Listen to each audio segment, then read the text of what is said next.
Again, the Muslims of America would like to welcome representatives of the media to our press conference where we will address the April 10th, 2015 arrest of Robert D. Doggart, the former congressional candidate from Tennessee who unfortunately plotted to murder and bomb American Muslims of Islamburg, New York, here in Hancock. Here to speak to you about that incident and our response to that incident. Two speakers, the Honorable Khalifa Hussein Adams, to my right, and Tahara Amatul Wadud, Esquire, also to my right. I'll give you the spellings of their names as well. Honorable Hussein Adams is the Chief Executive of the Muslims of America, Deputy Director of International Quranic Open University, Director of the Muslim Scouts of America, and the President of United Muslim Christian Forum, UMCF. Mr. Adams has led national and international humanitarian relief efforts to aid victims in natural disasters by effectively coordinating members of the community to bring assistance, healing, and support to the devastated lives in the U.S. and around the globe. He has been honored with the Ambassador for Peace Award from the Universal Peace Foundation. Mr. Adams is regularly involved in projects that improve society and the world by joining people in obedience to the Almighty Creator, the love for all the blessed messengers, and the practice of the very first rule of the Sufi doctrine, which is, mankind is the family of God. For our members in the media, Mr. Adams, spelling, Hussein Adams, H-U-S-S-E-I-N,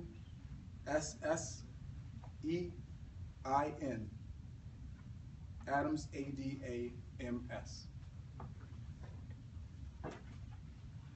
Our next speaker, Tahara Amatul Wadud. Ms. Tahara Amatul Wadud of Massachusetts is internationally recognized for her work as an attorney operating a successful law practice in Massachusetts and New York Federal Court. She has been appointed to the Commission on the Status of Women for the Commonwealth of Massachusetts. Mrs. Tahara Amatul Wadud is on the board of the National Conference for Community and Justice, the Committee for the Hampton County Bar Association's Children's Project or Children's Law Project, and Advisory Board for the Elms College Paralegal Program. Ms. Amatul Wadud currently serves as legal counsel for the Muslims of America. The spelling of Mrs. Amatul Wadud's name, Tahara, that's T as in Tom, A-H-I-R-A-H, Amatul, that's A-M-A-T-U-L, Wadud, W-A-D-U-D. After the speakers have spoken, we will have a brief question and answer session. We do ask that you keep your questions brief, that you keep your questions, I would say, to the topic of Mr. Robert Doggart's unfortunate plottings. And if you could say your name and the station that you are associated with prior to the question, and we will happily answer those questions. Without any further ado, our first speaker, please, the Honorable Khalifa Hussein Adams.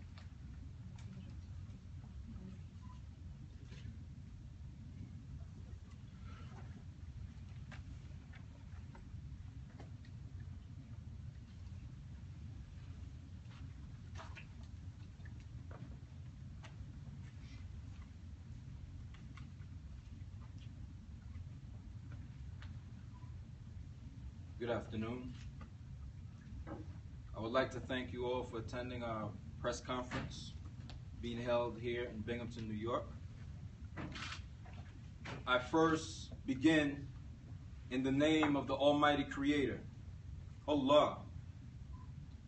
I send peace and blessings upon all the messengers, including Moses, with whom Almighty Allah spoke, upon Jesus, son of Mary, who is the spirit and word of Almighty Allah, I send millions of blessings upon Jacob, our father Abraham, and the holy last messenger, Muhammad, peace and blessings be upon them all. The arrest of the former congressional candidate, Robert Rankin Doggart of Signal Mountain, Tennessee, brings home the reality that we, the Muslims of the America, have been directly confronted with a malicious conspiracy to obliterate our sacred mosque, our holy shrine, our school at Islamburg, New York.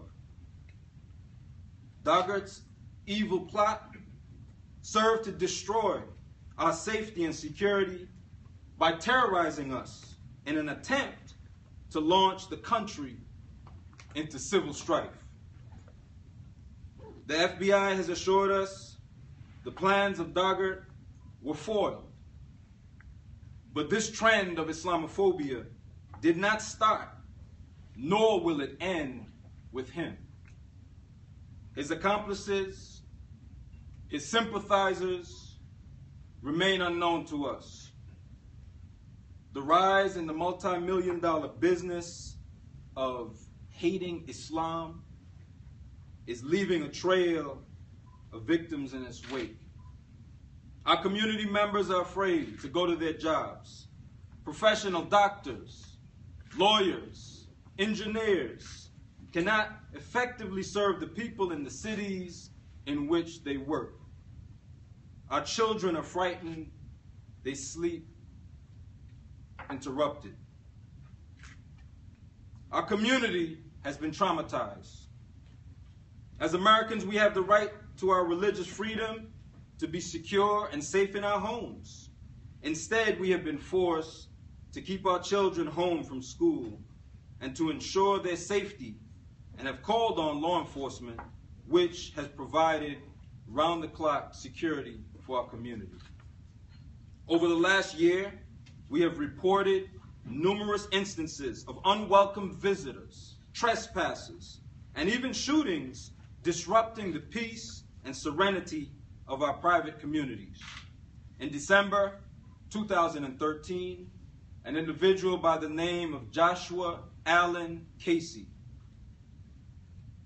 was charged with unlawfully discharging a firearm and trespassing on TMOA property in York, South Carolina. On June 16, 2013, residents of Islamburg reported a suspicious van on their property near the mosque. Inside the van, there were two men and what witnesses reported as strange equipment. This was mounted in the rear of the vehicle. It is not a coincidence that 2 days later, on June 18, 2013, two men from Albany, New York, Glendon Scott Crawford and Eric J. Fate, was arrested by the FBI for building a weapon of mass destruction. The criminal complaint charged that Crawford and Fate intended to use a radiation-emitting device that could be placed in the back of a van to covertly emit ionizing radiation. The powerful lethal X-ray device was to be used against Muslims in the area, as well as the President of the United States, Barack Obama. Interestingly, court records show Crawford is a member of the Ku Klux Klan with ties to New York, ties to the Carolinas. Fate has since taken a plea agreement while Crawford faces trial. In early 2014, TMOA residents in Red House, Virginia, were awoken by 13 gunshots ringing out in the night, endangering men, women, and our children. Recently, the world mourned the 3 martyrs in Chapel Hill, North Carolina, and today, the children of our peaceful community are under threat by someone who has been taken in by false propaganda, lies, and a hate campaign launched against our community years ago by those who wish to incite violence. Many of these Islamophobes claim to be Christian, like Doggart, who is reportedly an ordained minister. But we say he is not representative of a Christian, nor representative of a patriot. While running a campaign for an honorable position, a U.S. representative, Doggart, and his private militia were conspiring to blow up a house of worship, a sacred house, and willing to murder and kill innocent children. With this, Doggart and his associates have been labeled the American Taliban, no different from the Taliban in Peshawar, Pakistan, who took the lives of so many children. Today, we call upon our Christian brethren to recognize the barbarity of Doggart and understand that this is why the actions of one man, a group of men, or even an army of men who are committing murder and mayhem cannot claim to be a follower of Christianity or Islam. Doggart hails from the state of Tennessee, where exhaustive efforts are underway to form anti-Sharia campaigns. Tennessee has approved bills that prevent judges from considering foreign laws in their decisions. This was a covert move to prevent acknowledgement of Sharia within the American court system and marginalize American Muslims. Our founding fathers built the United States of America as one nation under God. Therefore, it is inconceivable that any system of law, especially in a country 300 years old, would not consider other precedents. In particular, the one Almighty Creator sent the Ten Commandments, which provides all foundation, is evident in our courts, in our schools, in our homes.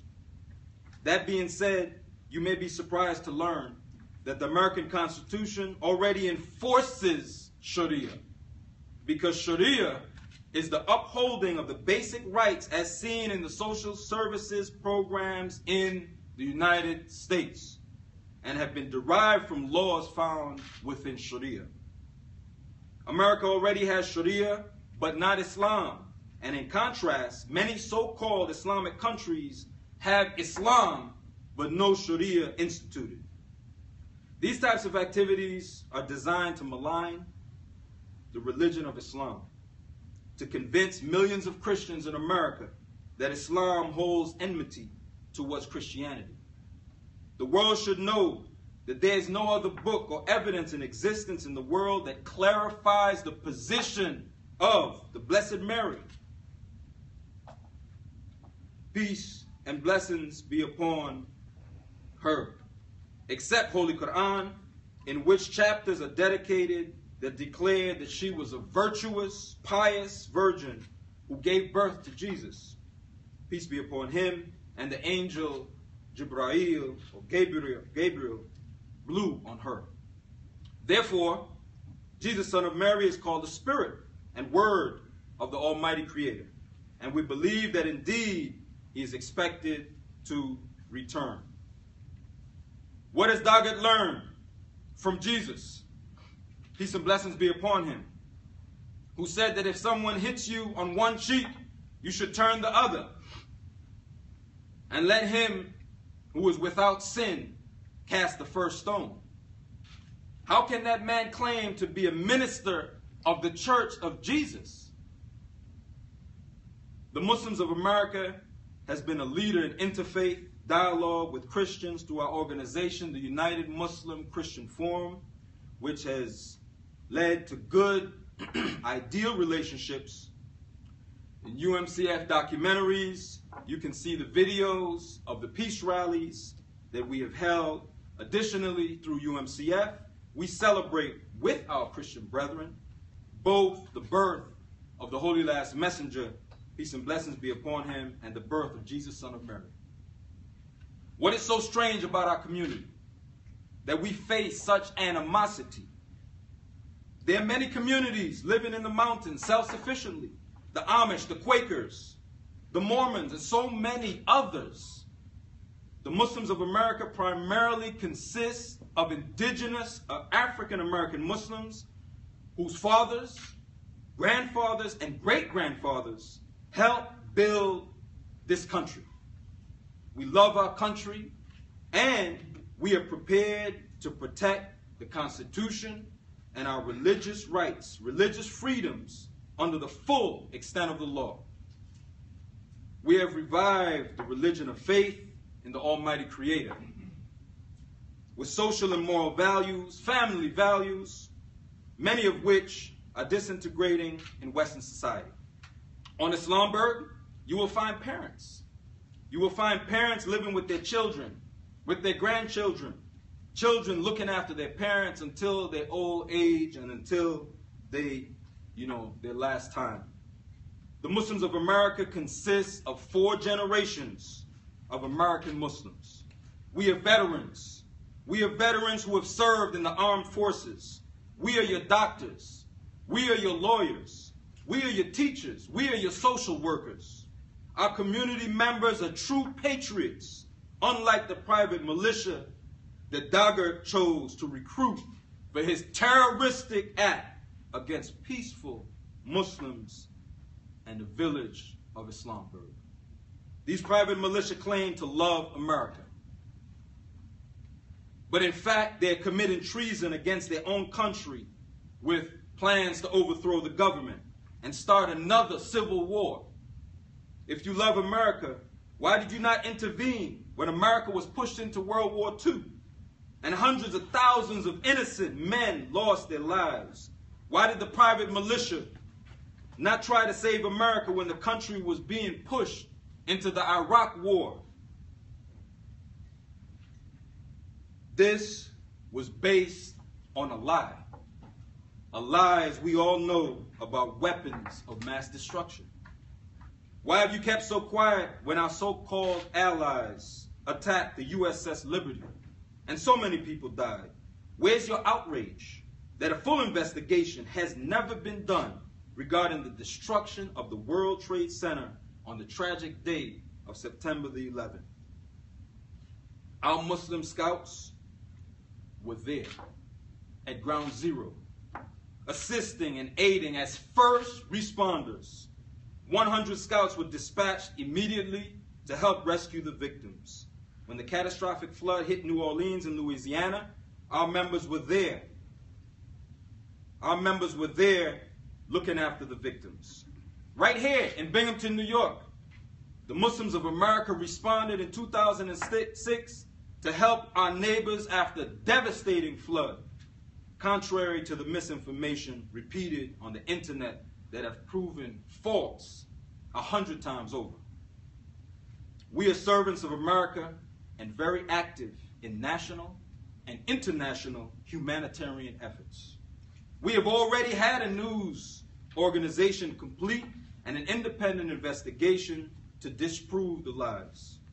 Doggart and those who subscribe to his ideology are not loyal to the American people.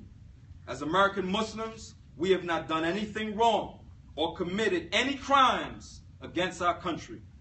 Therefore, within the Constitution and the law, we will defend our rights.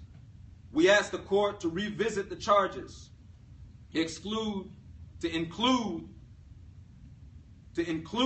a hate crime, to include the word they like to stay away from, terrorism. We demand that he is prosecuted and sentenced to the fullest extent of the law. We call on law enforcement to provide full disclosure of the investigation, including identification of Doggart's accomplices for this and all threats against our community. We will never feel safe until this man and his co-conspirators are behind bars. It is time to work together to recognize and stop the purposeful agenda of those who want to create chaos in America by putting neighbor against neighbor, by putting Muslim against Christian, when there is no enmity between the two. And all Muslims know that the day is not far off when Islam and Christianity will unite in belief of the one Almighty Creator.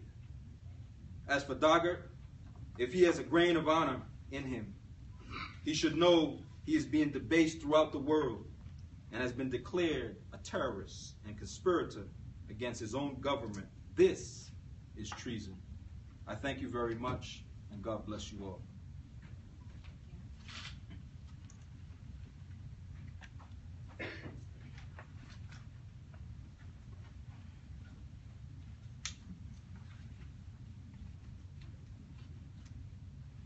And now, Mrs. Tahara Amatuadu.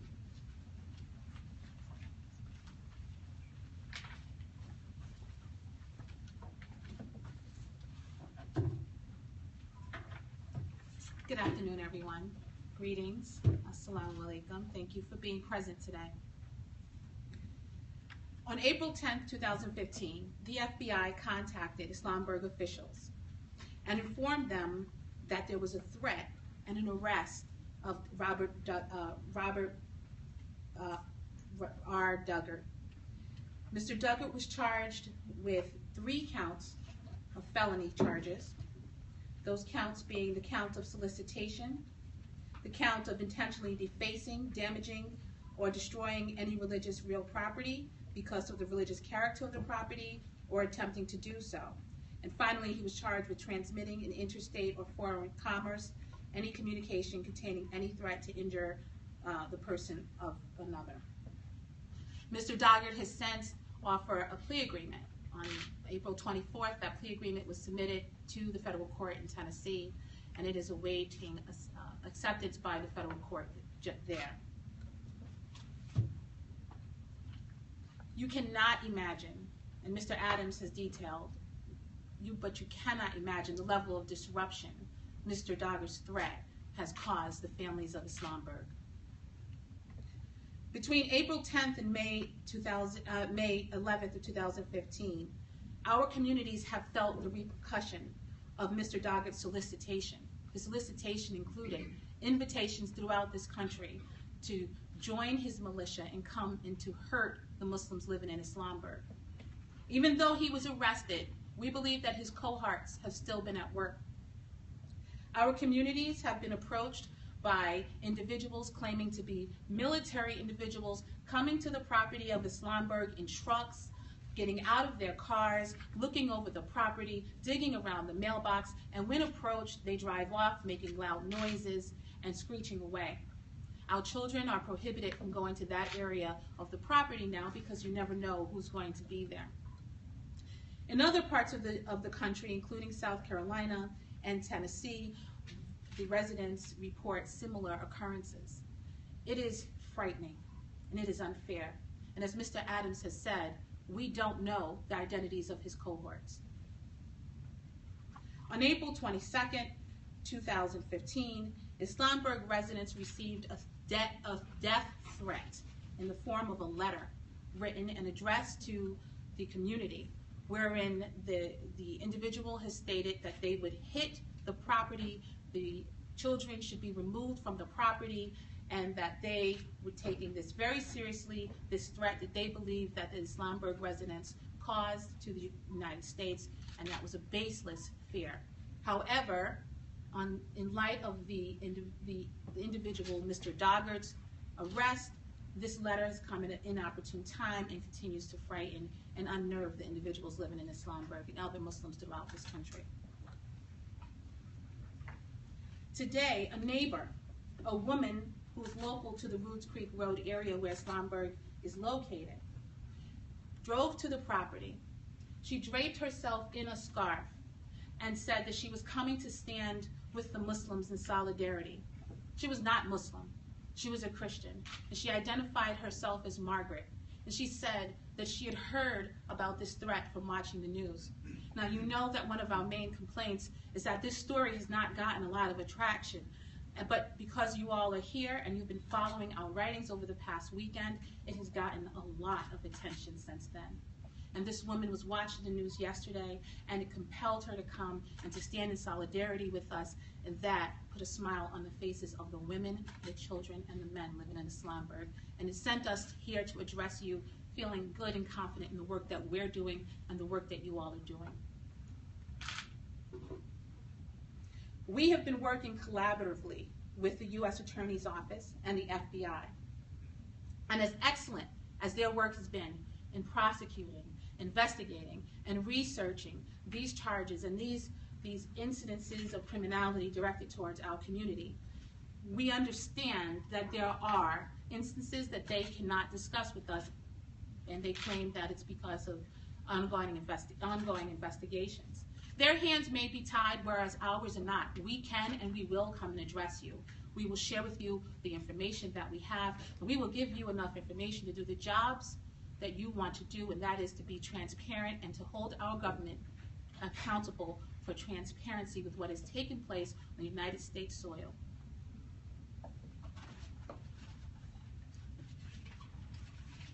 As Mr. Adams has stated, we call on the Department of Justice and our new Attorney General, Loretta Lynch, in the infancy of her tenure. We are calling upon her to sit and meet with us to discuss these threats, and not these threats that just affect us as Muslims, but these threats that affect all Muslims. We are living in a volatile climate, and we need to make sure that she is properly advised as to what these dangers are that face us in an appropriate response to the Islamophobia that is running rampant today.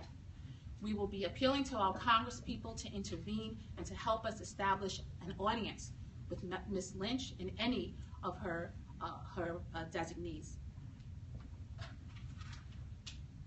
We believe that Mr. Doggart should be charged to the fullest extent of the law with every charge that is applicable to his actions, and those include all charges involving hate crimes and terrorism. Finally, we ask that the Department of Justice establish a system and a presence of transparency in dealing with these threats so that the American people and the Muslims living in the United States of America and the Muslims of America believe that they are reassured in a proper manner of their safety and that their concerns are being adequately addressed. We thank you today for coming.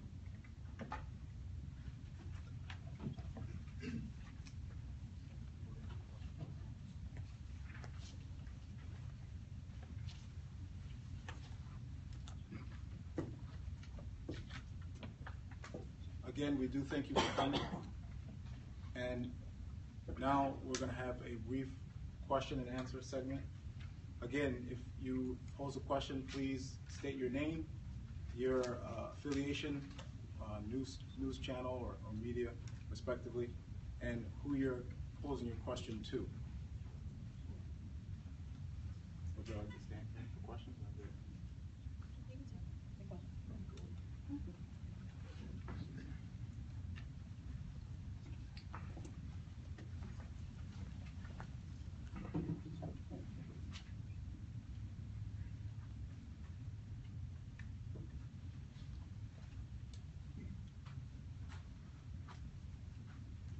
We're going to open the floor up, sir. My name is John Roby. I'm with the Press and Sun Bulletin newspaper. My question is for either, is this Doggart person, is this someone who's been known to you in the past? I'm wondering how someone from Tennessee, how Islamberg got on his... No, he's actually not. From the initial investigation that we've done, and we've independently done our own research, the best that we can tell that Mr. Doggart has been anywhere associated with us is through his research on the internet and some of the Islamophobic writings that are very prevalent in the media. We do have a property located in Tennessee, and one of the writings of Mr. Doggart in his RSS blog indicate that he went to conduct reconnaissance on that property, but once he got to the property, saw that the people were harmless and fine, and he left them alone. And then he decided that he would direct his attention to New York. And to further elaborate just a little bit, there's a lot of history, you know, and for those who have been following those, as we call them, American Taliban, and those individuals who have been continuously inciting hate, like the Christian Action Network, like Martin Moyer, like Robert Moyer, Brian Morrow. You understand? These individuals have been telling the American public and telling, you know, the media and other, go and see for yourselves. Go to these Muslim villages, as they say, you understand? And this is what has, we believe, is what has incited and prompted these so-called, these private militia to act and respond. I mean, Martin Moyer himself had posted on his website, you know, and it was very, you know, they responded. We've had incidents in South Carolina. We've had incidents in Virginia. We've had incidents here in our community in upstate New York and in some of our other southern locations. Stephen Adams with WBNG, TV Action News in Binghamton. Many would say that the charges Doggart's facing for his crimes, even with the plea deal, could be construed as lenient with the maximum sentence he could face. If the roles were reversed and we were talking about someone going to commit a crime who also happened to be Muslim, attacking or planning to attack an innocent community, would we be looking at a different situation? Well, we believe that we most certainly would be. We acknowledge that there's a double standard. We believe that any person who purports to be Muslim, who acts in a way that is inconsistent with the laws, and particularly in a way that's terroristic, would certainly be charged with terrorism, would certainly be charged with conspiracy to mass murder. And that's why we believe that it's very important, not just from an area of justice, but an area of equality and fairness. There should be no discrepancy in how the laws are applied to us as Muslims versus to someone who's not Muslim. Mr. Doggart should be charged with intent to commit mass murder. He is the equivalent of an American Taliban, and we cannot allow anyone to sweep that under the rug. Thank you. Michael Tanzini, News Channel 34. I understand this is a very alarming situation for you guys, but is there an added sense of alarming, knowing that this is not only just a normal everyday citizen, but someone who was a former congressional candidate? Absolutely. I mean, it's shocking. You know, it's not just shocking to our community, it's shocking to our neighbors, it's shocking to the people that, you know, that we live and work with. And in a sense, you know, we have been saying these things for the last 10 plus years. You understand? We have been on the other end of receiving these threats and receiving these attacks and a constant plunge of, you know, baseless lies and accusations that have been heralded towards our community, in where law enforcement themselves, the State Department themselves, have dismissed. You understand? We have a very good relationship with law enforcement. They visit our communities on a regular basis. They attend our summer programs. They are there. We are not a closed, gated community. You understand? Yes, our gate is closed now, you understand, because of the incidents that have been taking place. But throughout the week, I mean, construction workers and you know, individuals from the electric company and the phone company, they go and come and know us very well. We've been there for over 25 years. You understand? So if we were conspiring, if we were plotting, if we were looking to commit, where would we go? This is our country. This is our home. Where would we go? Where would our children go? Where would our families go if this so-called, you know, the community was plotting to commit some type of, you know, act of terrorism, as they say? Hi, Julia Reichel, Watershed Post. I cover the Catskills region, and I talked with Delaware County Sheriff Craig Dumont today about this incident, and he had not been told by the FBI that you guys had this threat levied against you. I was informing him. Are you going to feel safe without the local law enforcement knowing? And what steps are you going to take to feel safe going forward? Well, we're doing our best to, we are in contact with law enforcement daily, as I said. We understand the bureaucracy. We understand there's different levels and different, you know, we're doing what we can, and we're not asking for no special treatment. The Almighty Creator, that's all we need. He alone is enough as our protector, and we are faith-based. You understand? We are faith-based, and historically, those people who have ever come and tried to bring harm or tried to wage war against God Almighty have all been not only debased, but destroyed and have been uprooted. You cannot, when you know, we're very religious. We are Muslims, indigenous African-American Muslims, and we're Sufis.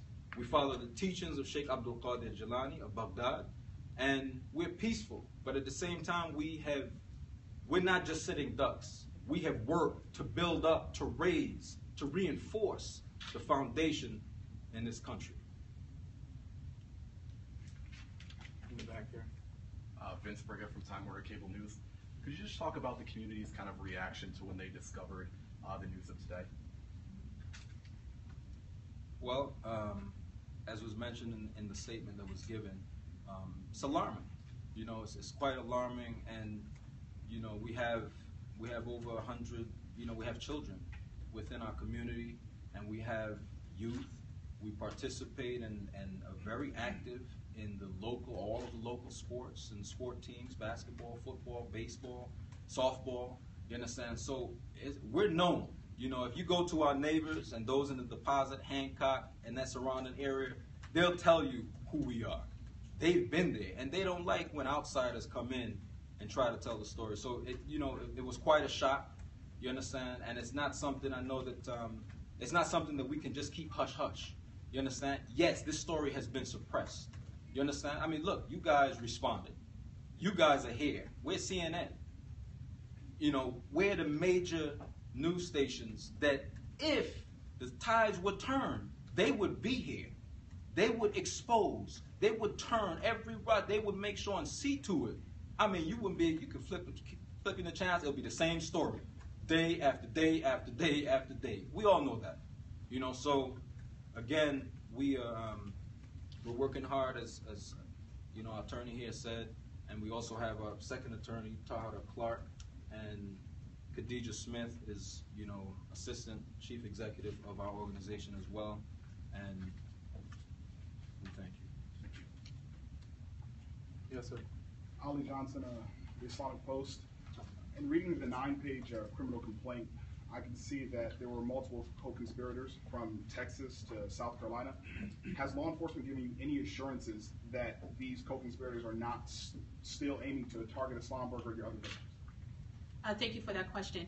We have spoken to the U.S. Attorney's Office almost on a daily basis since last week, and what they are authorized to disclose to us is that those issues are still under investigation. So at this point, we don't know, but we are taking all precautions to keep our community safe, to stay alert, to be aware, and to report any and all suspicious activity to the local FBI department with whom we have a relationship. But right now, that's right, it's scary because they are unknown and undisclosed to us. And to sort of follow up on that, have you found the U.S. Attorney's Office in Tennessee to be receptive to your concerns that you would like these charges to be explored more fully? Obviously, he or she would have proffered this plea deal. You're unhappy about it. Has this person been receptive to your concerns? We're still in communication with them. We would suggest that they have been very receptive, very respectful. They do have a job to do. They have elements of the crime that they have to meet. But we have a job to do, and as a victim, we have rights under the U.S. Code as to how we are able to assert our voice. And so we are working concurrently. We're both on the same team, as I said to one of them today, and we're both going to get the job done. But I would describe their work so far as very excellent, and their mannerisms towards us is quite appropriate. To follow up on that question, with the plea deal, outside of that, do you have civil recourses, or are there orders of protection that you would go for as a second step? Thank you. We are still exploring that. We're exploring civil recourse, the potential of state recourse, and other affirmative orders of protection. So yes, we are still exploring that. Right now, you know that Mr. Doggart is on house arrest, subject to very, very strict conditions. It's cold comfort to us right now, but as we continue to explore and figure out what is actually behind the charges, what our options are, we will be very aggressive about protecting ourselves in that regard.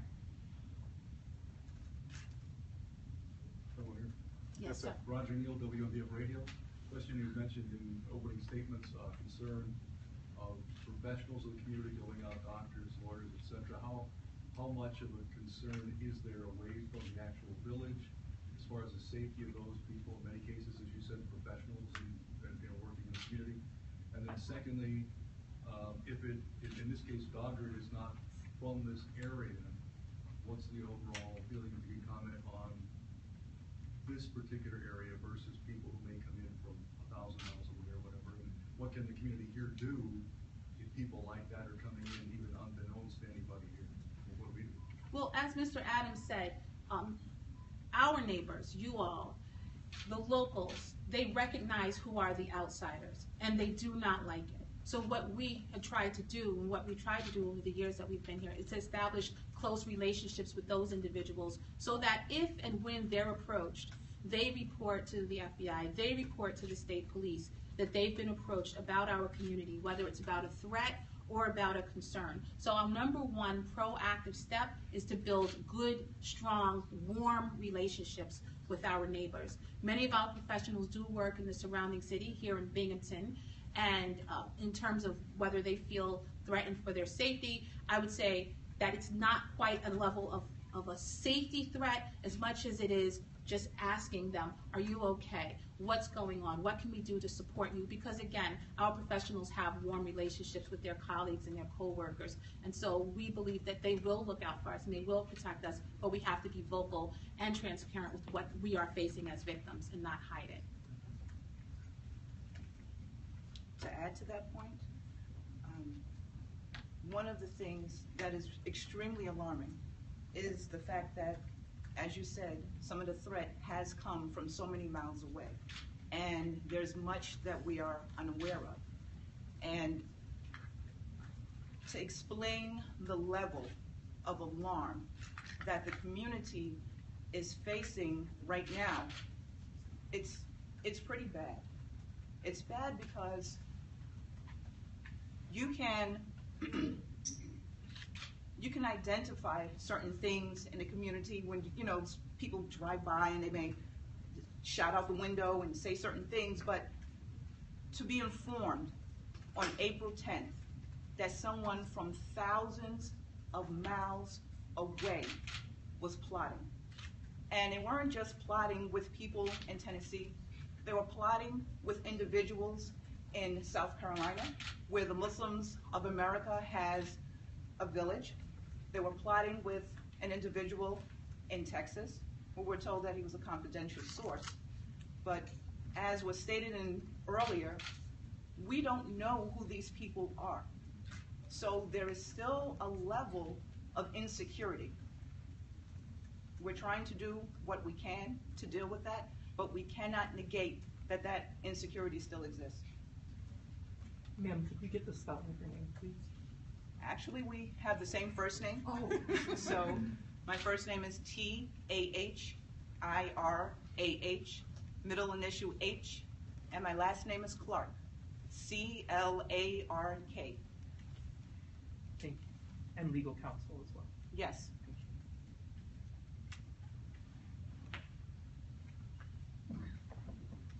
Any further questions?